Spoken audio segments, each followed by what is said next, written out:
नमस्कार दोस्तों, चलिए जानते हैं उत्तर प्रदेश की 50 फटाफट बड़ी खबरों को सिर्फ 10 मिनट में। लेकिन उससे पहले आप यह वीडियो किस जगह से देख रहे हैं हमें कमेंट में जरूर बताएं। उत्तर प्रदेश सरकार ने शीतलहर और ठंड को देखते हुए बच्चों की सुरक्षा के लिए बड़ा फैसला लिया है। प्रदेश के सभी परिषदीय और मान्यता प्राप्त स्कूलों में कक्षा 1 से 8 तक की पढ़ाई 31 दिसंबर से 14 जनवरी तक बंद रहेगी। इस दौरान कुल 15 दिन का अवकाश रहेगा, जिससे बच्चों को ठंड से राहत मिलेगी। आगरा और मथुरा मंडल में नए साल से आम यात्रियों को राहत देने के लिए 19 नए बस मार्ग शुरू किए जा रहे हैं। राज्य परिवहन निगम ने इन रूटों पर किराया लगभग 20% तक कम करने का फैसला लिया है। इससे स्थानीय यात्रियों के साथ साथ पर्यटकों को भी सस्ता और सुविधाजनक सफर मिलेगा। उत्तर प्रदेश में आयुर्वेद चिकित्सा क्षेत्र को बढ़ावा देते हुए सरकार ने आयुर्वेद डॉक्टरों को एंड से जुड़ी कुछ सर्जरी करने की अनुमति दे दी है। लंबे समय से चली आ रही मांग के बाद यह फैसला लिया गया है, जिससे सरकारी और निजी आयुर्वेद अस्पतालों में इलाज की सुविधाएं बढ़। प्रदेश में मतदाता सूची के विशेष गहन पुनरीक्षण सर से जुड़ा अहम अपडेट सामने आया है। चुनाव आयोग ने ड्राफ्ट वोटर लिस्ट प्रकाशित करने की तारीख फिर बदल दी है। अब उत्तर प्रदेश में ड्राफ्ट रोल 6 जनवरी को जारी होगा, जिससे लाखों मतदाताओं को सत्यापन का अतिरिक्त समय मिलेगा। बरेली जिले में सर प्रक्रिया के तहत करीब 2.2 लाख मतदाताओं को नोटिस भेजे गए हैं। इन मतदाताओं को अपने दस्तावेज जमा कर नागरिकता और निवास प्रमाण देना होगा। प्रशासन का कहना है कि तय समय में प्रमाण न देने पर नाम वोटर लिस्ट से हट सकता है। अयोध्या में आज रामलला का विशेष अभिषेक कार्यक्रम आयोजित किया जा रहा है। रक्षा मंत्री राजनाथ सिंह और मुख्यमंत्री योगी आदित्यनाथ ध्वजारोहण में शामिल होंगे। नए साल से पहले रामनगरी में 10 लाख से अधिक श्रद्धालु दर्शन कर चुके हैं, जिससे सुरक्षा व्यवस्था कड़ी कर दी गई। उत्तर प्रदेश में घने कोहरे और शीतलहर का प्रकोप लगातार जारी है। मौसम विभाग ने 20 से 37 जिलों में भीषण कोहरे का अलर्ट जारी किया है। दृश्यता बेहद कम होने से सड़क और रेल यातायात प्रभावित हुआ है। वहीं कई ट्रेनें 10 से 14 घंटे की देरी से चल रही हैं। मौसम विभाग ने चेतावनी दी है कि 31 दिसंबर को प्रदेश के कई इलाकों में तेज शीतलहर और घना कोहरा रहेगा। नए साल की शुरुआत में ठंड और बढ़ सकती है। लोगों को सुबह और रात के समय बेहद सतर्क रहने और अनावश्यक यात्रा से बचने की सलाह दी गई। प्रयागराज में माघ मेला 2026 की तैयारियां तेज कर दी गई हैं। प्रशासन को लगभग 15 करोड़ श्रद्धालुओं के आने की उम्मीद है। इसके लिए 4000 बसें लगाई जा रही हैं और 24/7 QR आधारित कंट्रोल रूम बनाया जा रहा है, जिससे भीड़ और सुरक्षा पर नजर रखी जाएगी। नोएडा में नए साल के जश्न को देखते हुए ट्रैफिक पुलिस ने विस्तृत एडवाइजरी जारी की है। सेक्टर 18 मॉल और भीड़भाड़ वाले इलाकों में दोपहर 2 बजे से रात तक ट्रैफिक डायवर्जन लागू रहेगा। पुलिस ने लोगों से नियमों का पालन करने की अपील की है।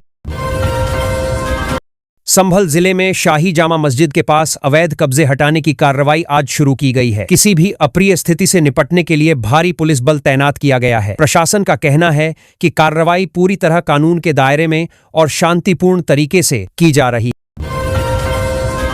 लखनऊ से एक बेहद संवेदनशील मामला सामने आया है, जहां एक युवती ने आत्महत्या कर ली। पीड़िता ने सुसाइड नोट में अपने फुफेरे भाई पर गंभीर आरोप लगाए हैं। पुलिस ने मामला दर्ज कर जांच शुरू कर दी है और सभी पहलुओं की गहराई से जांच की जा रही है। वाराणसी में नए साल से पहले देश विदेश से आए पर्यटकों की भारी भीड़ उमड़ पड़ी है। काशी विश्वनाथ धाम और गंगा घाटों पर भीड़ को नियंत्रित करने के लिए महाकुंभ की तर्ज पर ट्रैफिक डायवर्जन लागू किया गया है और अतिरिक्त पुलिस बल तैनात किया गया। बहराइच जिले में भेड़ियों के हमलों के बाद सरकार ने सख्त रुख अपनाया है। 12 बच्चों की मौत के मामले में लापरवाही बरतने पर जिला वन अधिकारी DFO को हटा दिया गया है। मुख्यमंत्री कार्यालय ने पूरे मामले की विस्तृत रिपोर्ट तलब की है। लखनऊ में लुलु मॉल से जुड़े खातों पर इनकम टैक्स विभाग ने बड़ी कार्रवाई की है। विभाग ने अकाउंट सीज कर दिए हैं और लेन देन की गहन जांच शुरू कर दी गई है। अधिकारियों के अनुसार यह कार्रवाई संदिग्ध वित्तीय गतिविधियों के आधार पर की गई।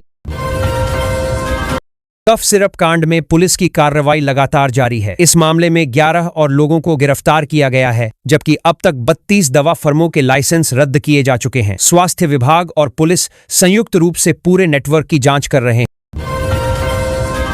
महोबा जिले से एक अनोखी अंतर्राष्ट्रीय शादी की खबर सामने आई है। यहाँ एक बुंदेली युवक की शादी फिलीपींस की युवती से होने जा रही है। शादी पारंपरिक हिंदू रीति रिवाजों के साथ 7 फेरों में होगी, जिसे लेकर गांव में खासा उत्साह देखने को मिल रहा है। कानपुर में लगातार छात्र मौतों को लेकर गंभीर सवाल उठ रहे हैं। पिछले 22 महीनों में यह 7वीं छात्र मृत्यु बताई जा रही है। पुलिस और संस्थान प्रशासन मामले की जांच कर रहे हैं, जबकि छात्रों में डर और आक्रोश का माहौल बना हुआ है। जौनपुर के सांसद धनंजय सिंह के खिलाफ धमकी देने के मामले में लखनऊ में फिर दर्ज की गई है। शिकायत के आधार पर पुलिस ने जांच शुरू कर दी है। राजनीतिक गलियारों में इस मामले को लेकर हलचल तेज हो गई है। पश्चिमी विक्षोभ के सक्रिय होने से नए साल पर उत्तर प्रदेश के कुछ जिलों में हल्की बारिश की संभावना जताई गई है। मौसम विभाग के अनुसार बारिश के साथ ठंड और बढ़ सकती है, जिससे शीतलहर का असर और तेज होगा। लखनऊ में भेड़ों की सामूहिक मौत के मामले में मुख्यमंत्री योगी आदित्यनाथ ने संज्ञान लिया है। उन्होंने अधिकारियों को तत्काल जांच के आदेश दिए हैं। पशुपालन विभाग की टीम मौके पर पहुंचकर मौत के कारणों की जांच कर रही है। अलीगढ़ में करीब 500 डिलीवरी बॉय हड़ताल पर चले गए हैं। इसके चलते नए साल पर जोमाटो और स्विगी जैसी फूड डिलीवरी सेवाएं बुरी तरह प्रभावित हुई हैं। डिलीवरी कर्मियों ने भुगतान और काम के दबाव को लेकर नाराजगी जताई। मेरठ में एक बर्थडे पार्टी के दौरान रिश्तों को शर्मसार करने वाली घटना सामने आई है। यहां जीजा ने साले की हत्या कर दी। बताया जा रहा है कि बेटी के साथ डांस को लेकर हुए विवाद ने हिंसक रूप ले लिया। सुल्तानपुर में बालिका हत्या के आरोपी को पकड़ने गई पुलिस टीम पर आरोपी ने हमला कर दिया। जवाबी कार्रवाई में पुलिस ने आरोपी का हाफ एनकाउंटर किया। आरोपी घायल अवस्था में अस्पताल में भर्ती है और मामले की जांच जारी है। 2026 की शुरुआत के साथ ही उत्तर प्रदेश में कई ट्रेनों के टाइम टेबल में बदलाव किया गया है। रेलवे ने यात्रियों को नई समय सारणी देखने की सलाह दी है, ताकि सफर के दौरान किसी तरह की परेशानी न हो। उत्तर प्रदेश में विदेशी पर्यटकों की संख्या में भी 2025 में उल्लेखनीय बढ़ोतरी दर्ज की गई। हेरिटेज साइट्स के रिवाइवल, अंतर्राष्ट्रीय प्रचार और सुविधाओं के विस्तार से ताजमहल, काशी विश्वनाथ और बौद्ध सर्किट में विदेशियों की आवाजाही बढ़ी। सरकार इसे रोजगार और अर्थव्यवस्था के लिए बड़ी उपलब्धि मान रही है। पर्वती अर्गा बर्ड सैंक्चुअरी को इको सेंसिटिव जोन घोषित किया गया है। इस फैसले से जैव विविधता संरक्षण को मजबूती मिलेगी और प्रवासी पक्षियों का सुरक्षित आवास सुनिश्चित होगा। पर्यावरण विभाग के अनुसार इससे अनियंत्रित निर्माण रुकेगा और क्षेत्र में संतुलित इको टूरिज्म को बढ़ावा मिलेगा।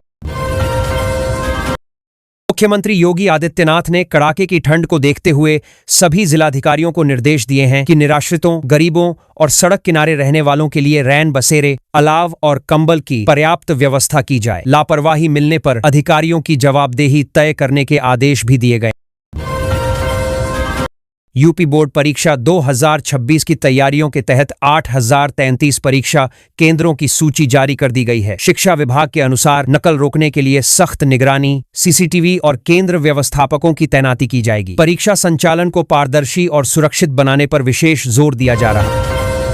नए साल को देखते हुए नोएडा से उत्तराखंड के लिए स्पेशल बसों का संचालन शुरू किया गया है। परिवहन निगम ने बताया कि यात्रियों की बढ़ती मांग को देखते हुए अतिरिक्त बसें लगाई गई हैं। ऑनलाइन और काउंटर दोनों माध्यमों से टिकट बुकिंग की सुविधा उपलब्ध कराई गई।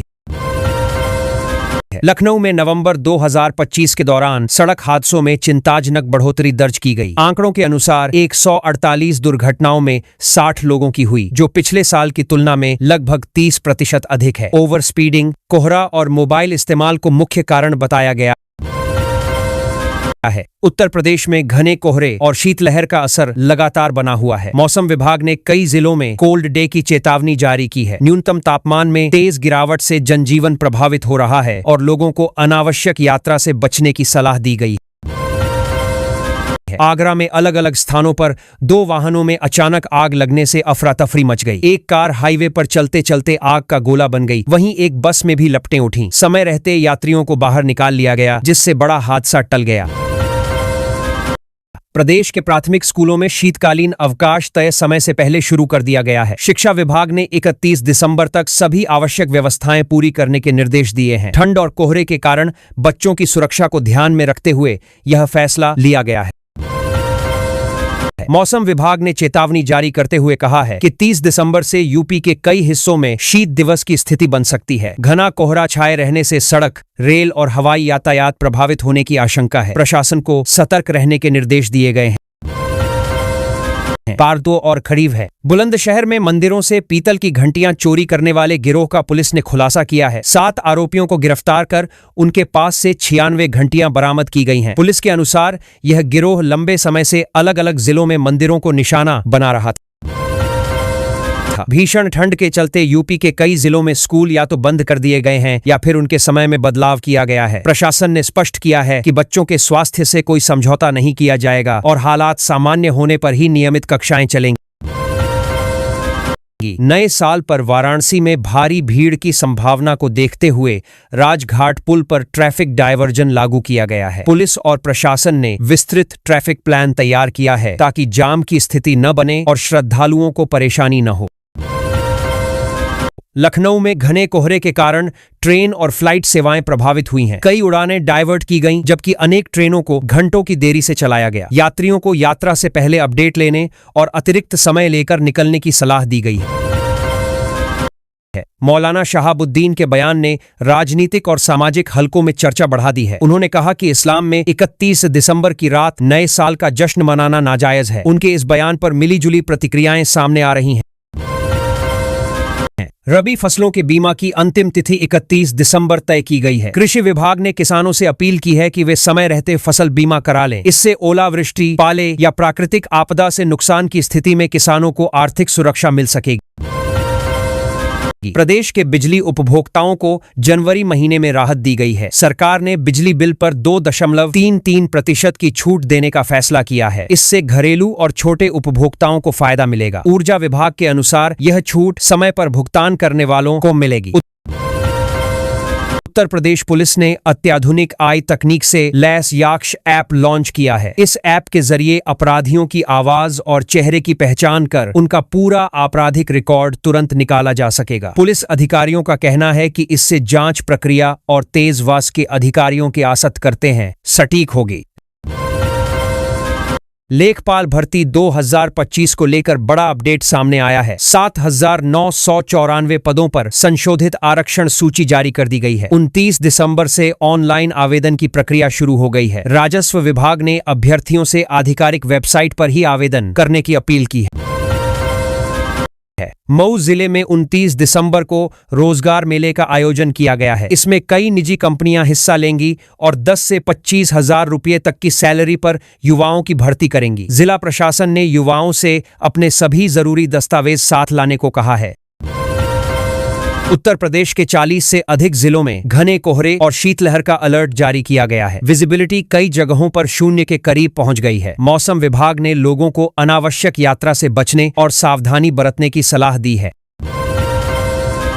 बरेली, जौनपुर सहित प्रदेश के 8 जिलों में 8वीं कक्षा तक के स्कूल बंद कर दिए गए हैं। माध्यमिक स्कूलों के समय में बदलाव किया गया है। जिला प्रशासन ने यह फैसला छात्रों को कड़ाके की ठंड से बचाने के उद्देश्य से लिया है। प्रदेश में कोल्ड डे और शीत दिवस जैसी स्थिति बनी हुई है। तापमान सामान्य से लगभग 5 डिग्री नीचे दर्ज किया जा रहा है। सुबह और रात के समय ठंड अधिक महसूस की जा रही है। स्वास्थ्य विभाग ने बुजुर्गों और बच्चों को विशेष सावधानी बरतने की सलाह दी है। घने कोहरे का असर रेल यातायात पर भी पड़ा है। दिल्ली से लखनऊ आने वाली शताब्दी एक्सप्रेस कई घंटे की देरी से रात में पहुंची। रेलवे प्रशासन ने यात्रियों से यात्रा से पहले ट्रेन की स्थिति जांचने की अपील की है। मथुरा स्थित श्री बांके बिहारी मंदिर प्रशासन ने श्रद्धालुओं से 29 दिसंबर से 5 जनवरी तक मंदिर न आने की अपील की है। अत्यधिक भीड़ के कारण लंबी कतारें लग रही हैं। भीड़ नियंत्रण और सुरक्षा को ध्यान में रखते हुए यह एडवाइजरी जारी की गई है। लखनऊ चिड़ियाघर 30 दिसंबर को भी खुला रहेगा। आमतौर पर सोमवार को बंद रहने वाले चिड़ियाघर को इस बार पर्यटकों की सुविधा के लिए खोला गया है। प्रशासन ने इसे विशेष व्यवस्था बताया है और बड़ी संख्या में लोगों के आने की उम्मीद जताई है। उत्तर प्रदेश में कई जिलों में रैन बसेरों की संख्या बढ़ाई गई है। नगर निगम और सामाजिक संस्थाएं मिलकर असहाय लोगों को गर्म कपड़े, कंबल और चाय वितरित कर रही हैं। प्रशासन का कहना है कि यह अभियान पूरे शीतकाल तक जारी रहेगा। प्रदेश के अलग अलग इलाकों में युवाओं ने ठंड से बचाव के लिए गरीबों को गर्म कपड़े बांटे। स्वयंसेवी संगठनों और स्थानीय युवाओं ने इस मानवीय पहल की सराहना की जा रही है। प्रशासन ने ऐसे प्रयासों को सामाजिक सहयोग का बेहतरीन उदाहरण बताया है। सीएम योगी आदित्यनाथ ने पुलिस मंथन कार्यक्रम में स्पष्ट कहा कि थाना प्रभारियों की पोस्टिंग मेरिट के आधार पर होनी चाहिए। उन्होंने अधिकारियों को राजनीतिक दबाव से दूर रहकर निष्पक्ष कार्य करने का निर्देश दिया। कानून व्यवस्था से कोई समझौता नहीं होगा। समाजवादी पार्टी के अध्यक्ष अखिलेश यादव ने सरकार पर निशाना साधते हुए कहा कि प्रदेश में नशा और अपराध बढ़ रहा है। उन्होंने आरोप लगाया कि जीरो टॉलरेंस की नीति सिर्फ बयानबाजी तक सीमित है। सरकार को जमीनी स्तर पर काम करना चाहिए। भारतीय जनता पार्टी के नेता पंकज चौधरी ने कार्यकर्ताओं को संबोधित करते हुए कहा कि उत्तर प्रदेश से ही दिल्ली का रास्ता तय होगा। उन्होंने